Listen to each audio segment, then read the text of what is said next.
Assalamualaikum warahmatullahi wabarakatuh. Pemirsa Hasanah yang dirahmati oleh Allah, semua dari kita pasti pernah menyantap makanan yang berbahan dasar daging.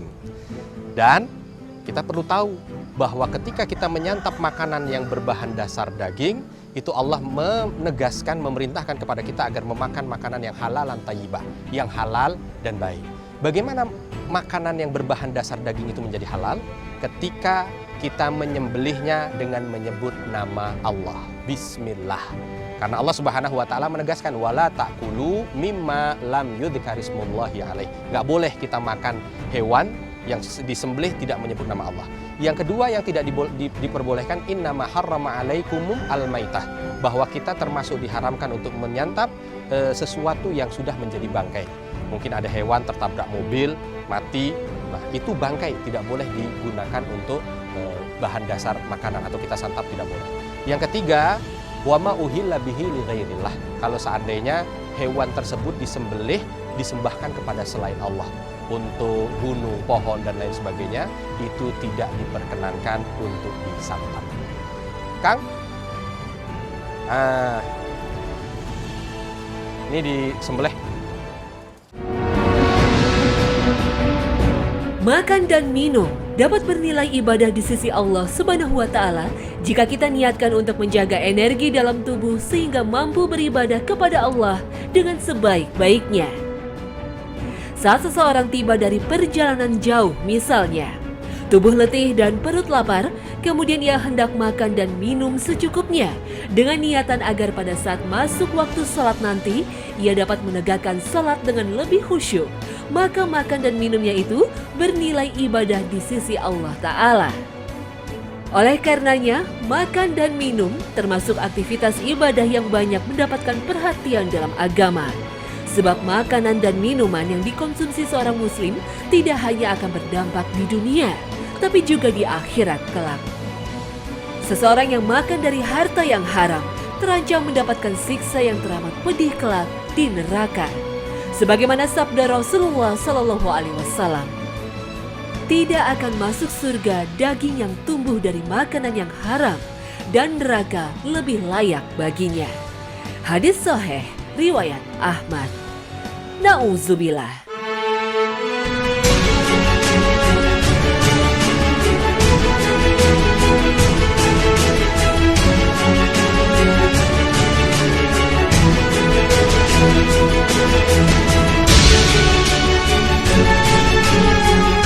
Bukan tanpa alasan, Allah dan Rasul-Nya menetapkan aturan dalam masalah makanan ini.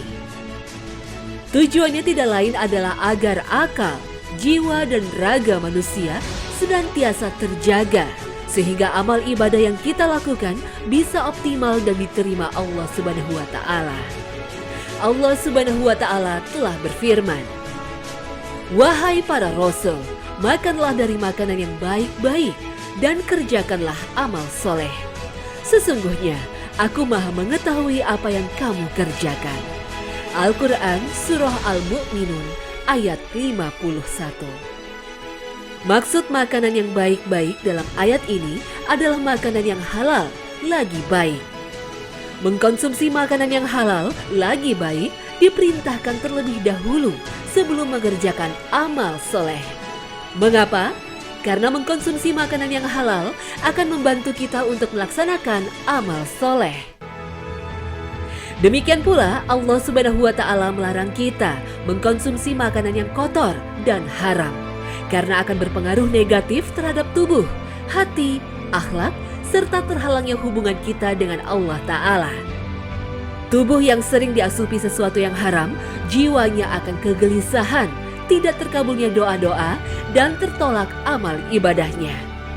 Rasulullah Sallallahu Alaihi Wasallam bersabda, barang siapa memperoleh harta dengan cara yang haram, kemudian ia mensedekahkannya, maka hal itu tidak akan mendatangkan pahala dan dosa yang ditimpakan kepadanya. Hadis riwayat Ibnu Hibban. Itulah sebabnya para sahabat Rasulullah sangat berhati-hati dan selektif terhadap makanan. Mereka lebih suka kelaparan daripada sengaja memakan makanan yang haram atau meragukan. Ibunda Aisyah radhiyallahu anha pernah menceritakan bahwa dahulu ayah beliau, Abu Bakar Asy-Siddiq radhiyallahu anhu, mempunyai pembantu yang selalu menyediakan makanan untuknya.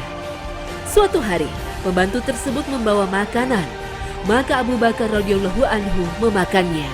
Lalu pembantu itu berkata kepada beliau, "Apakah Anda mengetahui apa yang Anda makan ini?" Abu Bakar radhiyallahu anhu balik bertanya, "Makanan ini dari mana?" Pembantu itu menjawab, "Dulu di zaman jahiliyah, aku pernah melakukan praktek perdukunan untuk seseorang yang datang kepadaku. Padahal aku tidak bisa melakukannya, dan sungguh aku hanya menipu orang tersebut. Kemudian aku bertemu orang tersebut, lalu dia memberikan hadiah kepadaku, makanan yang Anda makan ini." Setelah mendengar pengakuan pembantunya itu, Abu Bakar segera memasukkan jari tangan beliau ke dalam mulut. Lalu beliau memuntahkan semua makanan dalam perutnya. Dalam Al-Quran, perintah makan terulang sebanyak 27 kali dalam berbagai konteks dan arti. Uniknya, ketika berbicara tentang jenis makanan yang harus dikonsumsi, Al-Quran selalu menekankan salah satu dari dua sifat, yaitu halal dan thayyib. Salah satunya adalah firman Allah dalam surah Al-Baqarah ayat 168 ini. "Hai orang-orang yang beriman, makanlah di antara rezeki yang baik-baik yang kami berikan kepadamu dan bersyukurlah kepada Allah jika benar-benar hanya kepadanya kamu menyembah." Selain halal, Allah Subhanahu wa Ta'ala mensyaratkan agar makanan yang kita konsumsi bernilai thayyib. Kata thayyib berarti makanan yang tidak kotor dari segi zatnya atau rusak seperti makanan yang asalnya halal dan higienis, namun telah kadaluarsa atau bercampur benda-benda najis dan diharamkan. Selain itu, makanan yang thayyib harusnya tidak membahayakan fisik serta akal manusia.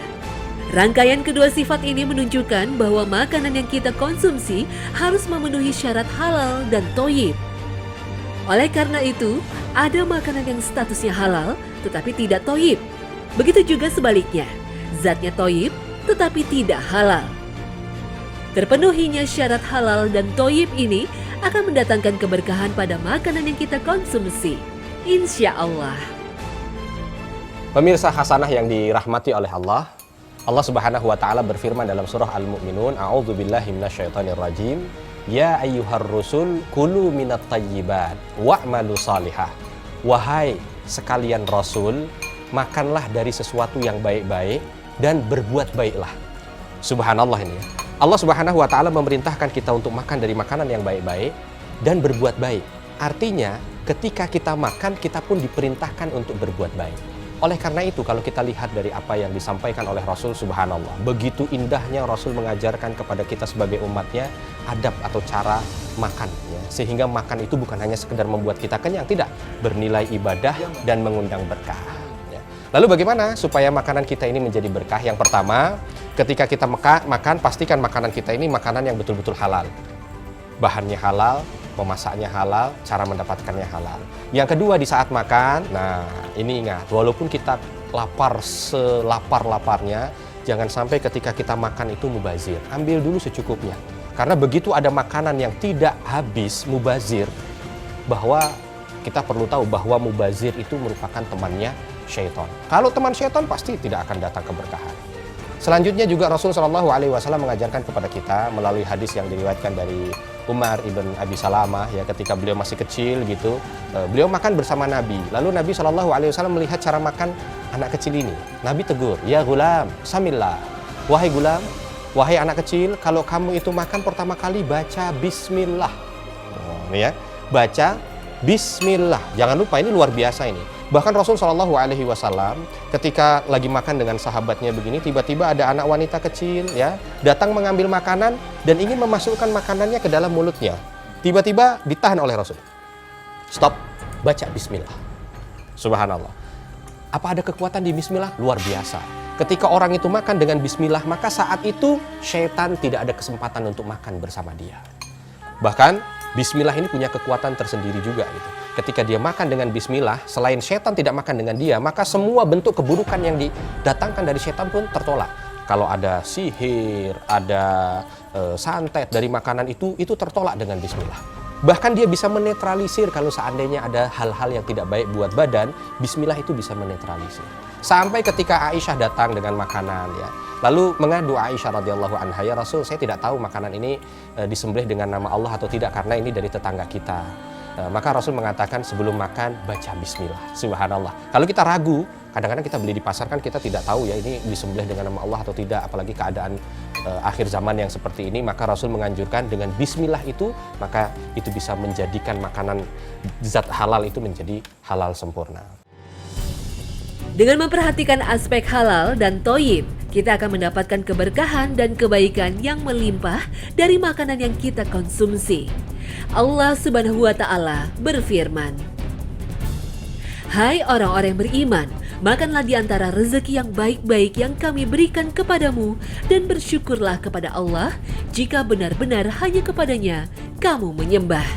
Al-Quran Surah Al-Baqarah ayat 172. Tak hanya aspek halal dan thoyyib saja yang harus kita perhatikan di saat menyantap hidangan, tapi tata caranya pun dituntunkan Rasulullah Shallallahu Alaihi Wasallam. Yang kedua, kalau kita selesai makan, jangan lupa baca alhamdulillah. Ketika orang itu makan, lalu di akhir makannya membaca alhamdulillah, maka di situ Allah tutup keberkahan. Jadi jangan begitu langsung selesai makan, Masya Allah ya, udah langsung pergi. Nah, dua hal ini sepele tapi banyak dilupakan ya oleh kita. Yang ketiga, Rasul menganjurkan juga kepada sahabat yang kecil tadi, ketika makan tolong ambil yang terdekat.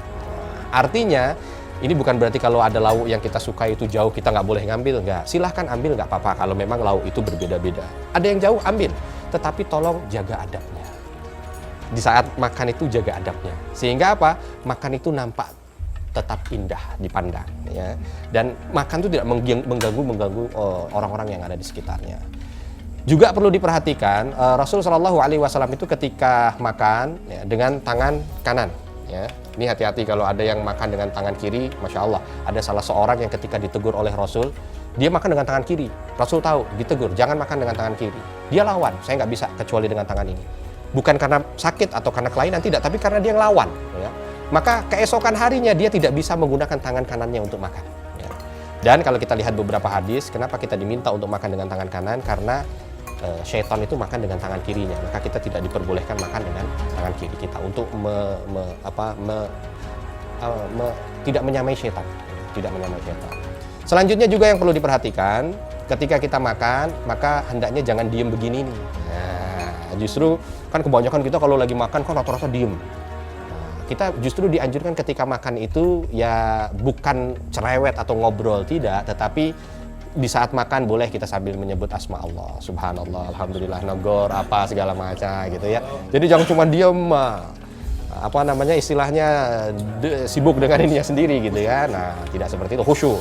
Dan hati-hati juga nih, kebanyakan dari kita ketika kita makan kan rata-rata sendiri-sendiri. Padahal Rasul menganjurkan kita makan seperti ini nih, kumpul bareng-bareng ya. Jangan bapaknya di depan TV, lalu anaknya di dapur, ibunya di kamar, enggak seperti ini. Kenapa? Karena pernah sahabat datang kepada Rasul, Rasul saya makan kok enggak kenyang-kenyang ya. Lalu ditanya oleh Rasul, kamu mungkin makan sendiri-sendiri ya? Ah iya betul Rasul, itu dia sebabnya. Jadi kalau kamu mau makan itu mengenyangkan dan berkah, makan berkumpul bersama-sama seperti ini. Ini Rasul selalu bersama-sama, tidak pernah ada Rasul makan kok sendiri, sahabatnya sendiri di sana, tidak. Kumpul bersama, ya, diusahakan seperti itu. Selanjutnya juga nih, perlu diperhatikan kalau kita makan, lalu ada yang jatuh dari makanan kita. Ini biasanya nih, kalau ada yang jatuh begitu itu, kita kadang-kadang sudah langsung dibuang saja. Jangan. Rasul menganjurkan kepada kita ketika ada yang jatuh, ambil. Kalau memang mungkin dibersihkan. Kalau memang sudah bersih, tidak kotor, yang langsung masukkan lagi aja dimakan. Wah kotor dong Ustaz. Kalau kotor dibersihkan. Artinya Rasul sampai memperhatikan adab makan seperti itu. Ya, jangan sampai ada mubazir walaupun satu butir nasi. Lalu di saat minum, ketika di saat minum, ya, sebelum minum kita mungkin cara mengunyah makan. Rasulullah SAW itu tidak pernah makan terburu-buru. Jadi sampaikan saja, walaupun lapar seperti apa, jangan terburu-buru. Makan kunyah dulu ya secukupnya, sehingga nanti begitu masuk lambung siap untuk menerima. Begitu juga dengan minum. Minum itu Rasul, gelasnya besarnya sebagaimanapun gitu ya, mau segini yang besarnya atau segini, Rasul selalu minum 3 kali tegukan. Tidak langsung sekali. 3 kali tegukan. 1, 2, 3. Baru selesai. Kata Rasul, beliau mengatakan dalam sabdanya, minum yang seperti ini jauh lebih menyegarkan dan mendatangkan berkah. Masya Allah, gitu ya. Itu beda. Orang yang minum langsung dengan tidak itu beda, karena Rasul mengatakan itu beda. Kalau makanan panas, minuman panas, jangan ditiup. Dilarang kita meniup. Tanafus, meniup di makanan itu sesuatu yang dilarang. Ya. Mudah-mudahan ketika Allah memerintahkan kepada para nabinya, berarti memerintahkan kita kepada hambanya untuk makan dari makanan yang baik, dan kita makan dengan cara yang baik, itu bisa mendatangkan kebaikan dunia dan akhirat. Imam Ahmad rahimahullah pernah menulis ya dalam satu makalahnya, beliau mengatakan makanan itu menjadi sempurna ketika terdiri dari 4 hal. 1, ketika dia makan, baca bismillah. Diakhiri dengan alhamdulillah. Lalu makan berjamaah seperti ini, dan makanannya adalah makanan yang halal. Makan sambil berjalan, makan dengan tangan kiri, tanpa berdoa, bahkan menyisakan makanan, hal ini seakan sudah menjadi pemandangan umum di masyarakat. Ini cukup memprihatinkan, karena bila amal ibadah yang ringan saja sudah ditinggalkan dan disepelekan, bagaimana dengan amalan yang besar pahalanya? Termasuk di antara sunnah Rasulullah SAW ialah mendahulukan makan daripada sholat jika makanan telah dihidangkan. Yang dimaksud dengan telah dihidangkan yaitu sudah siap disantap. Rasulullah SAW bersabda, apabila makan malam telah dihidangkan dan sholat telah ditegakkan, maka mulailah dengan makan malam dan janganlah tergesa-gesa pergi sholat sampai makanmu selesai. Hadis muttafaqun alaih. Faidahnya tentu supaya hati kita tenang dan tidak memikirkan makanan ketika sholat. Oleh karena itu yang menjadi titik ukur adalah tingkat lapar seseorang. Apabila seseorang sangat lapar dan makanan telah dihidangkan, hendaknya dia makan terlebih dahulu. Rasulullah sebagai figur yang amat santun mencontohkan pada kita sebuah akhlak yang terpuji saat makan dan minum. Beliau SAW tidak pernah mencela makanan sama sekali. Apabila beliau menyukainya, maka beliau memakannya. Dan apabila beliau tidak suka terhadapnya, maka beliau meninggalkannya. Hadis riwayat Muslim.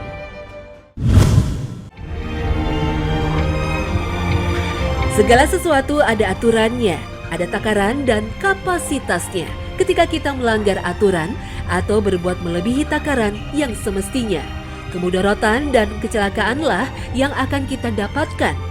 Hal ini berlaku pula dalam hal makan. Allah Subhanahu wa Ta'ala telah mendesain perut kita sedemikian rupa, termasuk kapasitas dan cara kerjanya. Karena itu Rasulullah SAW memberikan teladan tentang cara memperlakukan perut kita secara baik. Beliau bersabda, tidak ada satu tempat pun yang dipenuhi anak Adam yang lebih buruk daripada perutnya. Cukuplah baginya beberapa suap makanan saja, asal dapat menegakkan tulang rusuknya. Hadis sahih riwayat Ahmad dan Tirmizi. Menegakkan tulang rusuk yang dimaksud dalam hadis ini adalah menegakkan tubuhnya. Artinya jumlah makanan yang dibutuhkan oleh seseorang cukup hanya untuk memulihkan tubuh. Terlampau banyak makan akan menutup hati dan pikiran, membuat kita malas beraktivitas, mudah kantuk, malas beribadah, hilangnya sensitivitas, serta akan memupuk egoisme yang tidak kalah menyeramkan. Oleh karena itu dalam kesempatan lain, Rasul menegaskan kita ini adalah umat yang tidak makan kecuali jika lapar dan jika makan kami tidak kenyang.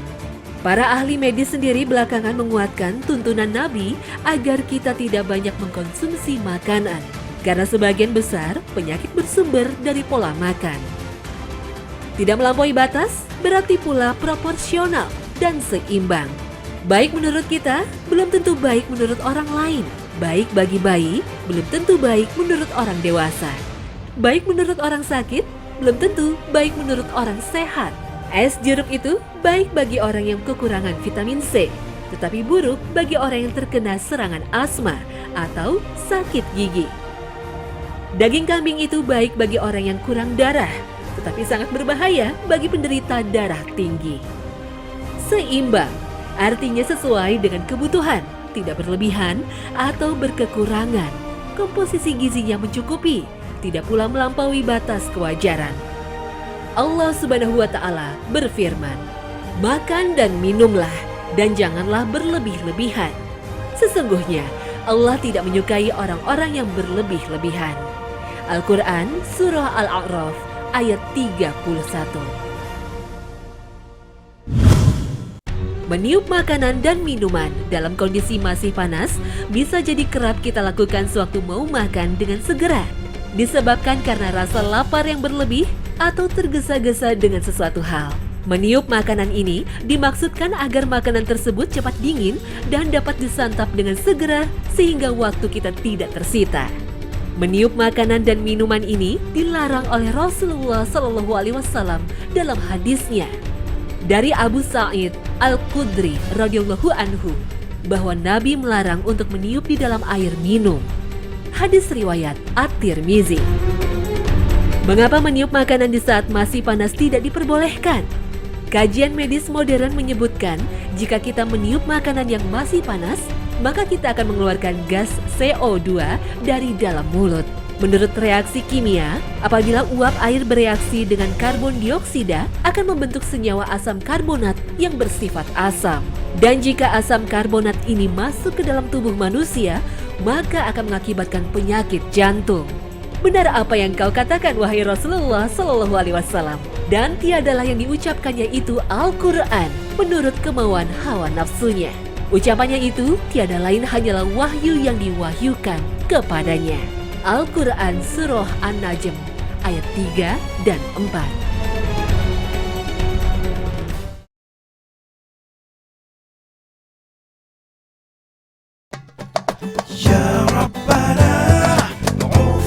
Nah pemirsa, demikianlah Hasanah hari ini, menyajikan informasi dan tuntunan beraktivitas sesuai sunnah.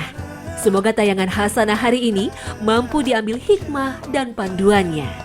Maafkan jika dalam tayangan ini ada penggambaran atau penyampaian kata yang menyinggung.